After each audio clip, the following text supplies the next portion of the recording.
স্বচ্ছতাৰ পৰিৱেশক আমি অসম চৰকাৰৰ কাম কাজত ইয়াক এটা ব্যতিক্ৰম হিচাপে নহয়, ইয়াক আমি প্ৰণালীবদ্ধ আৰু ইয়াক আমি এটা এক প্ৰকাৰ ক'ব গ'লে জনসাধাৰণৰ বাবে আমি সহজলব্ধ কৰি তুলিবলৈ চেষ্টা কৰিছিলোঁ।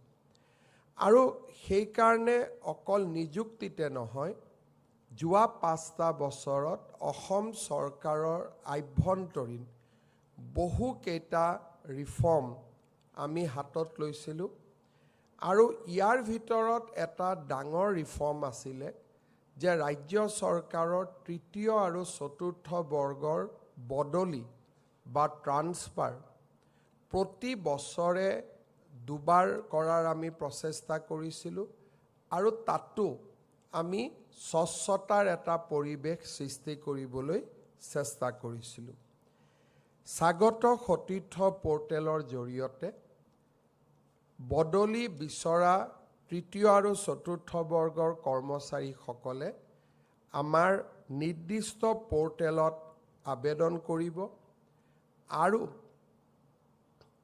যেতিয়া কোনোবা জিলাত যাব বিচৰা আৰু কোনোবা জিলাত আহিব বিচৰা মেথছ কম্পিউটাৰতে মেকিং হ'ব, অৰ্থাৎ কম্পিউটাৰে দুটা পেয়াৰ যেতিয়া সৃষ্টি কৰিব তেতিয়া তেওঁলোকে বদলিৰ নিৰ্দেশ অট'মেটিকেলি পাব, তেনেকুৱা এটা আমি ব্যৱস্থা কৰিছিলোঁ। এই বছৰত আমি প্ৰথম লানি প্ৰচেষ্টাত 13,000 আমি 9,004 গৰাকী কৰ্মচাৰীক আমি পাৰস্পৰিক বদলিৰ সুবিধা প্ৰদান কৰিছিলোঁ। আজিও আমি 4,476 গৰাকী তৃতীয় আৰু চতুৰ্থ বৰ্গৰ কৰ্মচাৰীক আমি বদলিৰ নিৰ্দেশ দিছোঁ।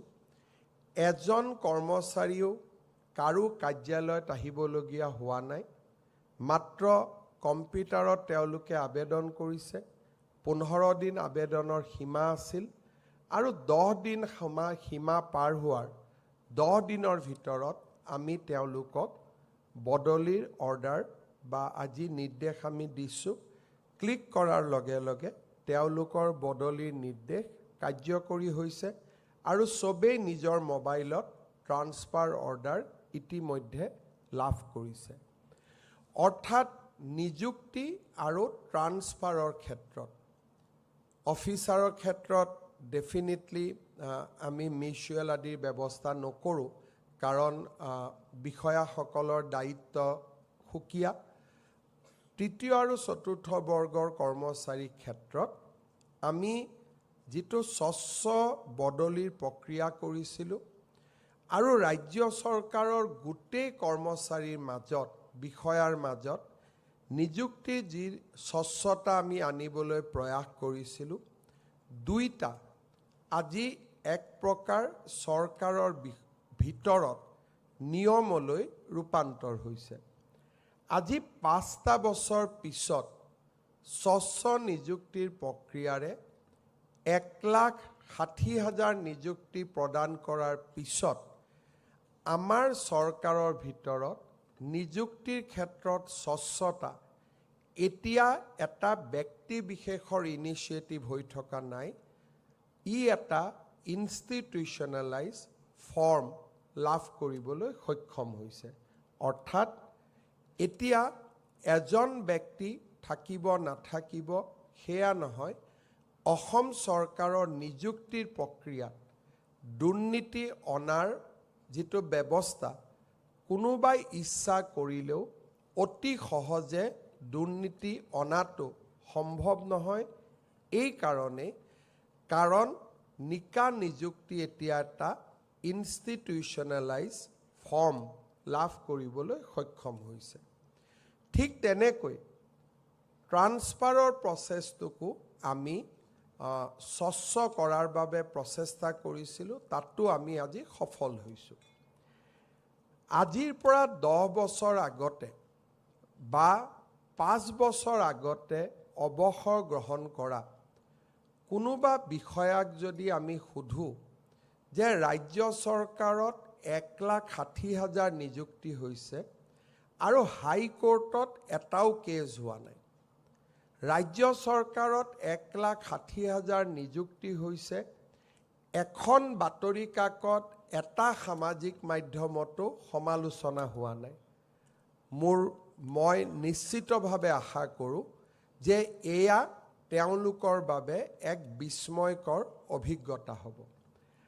সমান্তৰালভাৱে কোনোবাই যদি 5 বছৰ আগতে অৱসৰ কৰা বিষয়াৰ আগত কোনোবাই যদি কয় যে অসম চৰকাৰত 13,000 কৰ্মচাৰীৰ ট্ৰান্সফাৰ পোষ্টিং হৈছে, কৰ্মচাৰীজন এদিনো কাৰো কাৰ্যালয়ত আহিবলগীয়া হোৱা নাই, এদিনো কাকো অনুৰোধ কৰিবলগীয়া হোৱা নাই, মই ভাবোঁ যে তেখেতে তাক নিজে মানিবলৈ মান্তি নহ'ব, কাৰণ তেওঁৰ চহীতে হোৱা বহুবোৰ বদলিৰ প্ৰক্ৰিয়াৰ জটিলতাৰ স্বয়ং সাক্ষী তেওঁলোক নিজেই হৈ আছে আৰু বহুজনে নিজৰ জীৱনতে তেনে অভিজ্ঞতা লাভ কৰিছে। এটা সময়ত নিযুক্তিৰ বজাৰখনত লোকসেৱা আয়োগৰ বাবে 1 কোটি টকা, ট্ৰান্সফাৰ পোষ্টিঙৰ বাবে 2 লাখ 3 লাখ টকাৰ ব্যৱসায় আমাৰ চৰকাৰৰ ভিতৰতে ই এক পৰম্পৰা আছিল। চৰকাৰখন লাহে লাহে এটা ব্যৱসায়িক কাৰ্যালয়লৈ ৰূপান্তৰ হৈছিল। একেটা জাগাতে 2-3জনে ট্ৰান্সফাৰ বিচাৰিলে বা 2-3জনে একেটা পোষ্টতে এপ্ৰ'চ কৰিলে। আমি যেনেকৈ নিবিদাৰ ক্ষেত্ৰত অকশ্যন কৰোঁ, নিলাম কৰোঁ, যে কোনে কিমান বেছিকৈ দিব, তাৰ প্ৰতিযোগিতা আৰম্ভ হৈছিল। আজি যদি মোৰ ঘৰত কোনোবা আহিলে যে ছাৰ মোক DSP চাকৰি লাগে, আপোনাক মই 10 লাখ দিম, মই 10 লাখ ল'ম। পিছদিনাখন কোনোবা এজন আহিলে যে মই 15 লাখ দিম, 10 লাখ আগৰজনক ঘূৰাই দি মই 15 লাখ ল'ম। তাৰ পিছৰ দিনা কোনোবা যদি আহে যে মই 30 লাখ দিম, 15 লাখটো আগৰজনক ঘূৰাই দি মই 30 লাখ ল'ম। আৰু ডাঙৰ কথা আছিল, যিসকলে মেৰিটত নিযুক্তি পাইছিল, যিকোনো পৰীক্ষাত 10% নাম, মেৰিটৰ নাম কাটিব নোৱাৰি, কাৰণ ৰিটেনত তেওঁলোকে ভাল ৰিজাল্ট কৰে, অৰেলতো ভাল ৰিজাল্ট কৰে।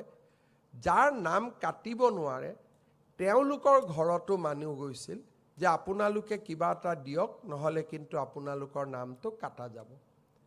তাৰ মানে যি 10% মেৰিটতো নিযুক্তি পাইছিলে তেওঁলোকেও আল্টিমেটলি কিবা নহয় কিবা এটা টকা দিবলগীয়া হৈছিলে।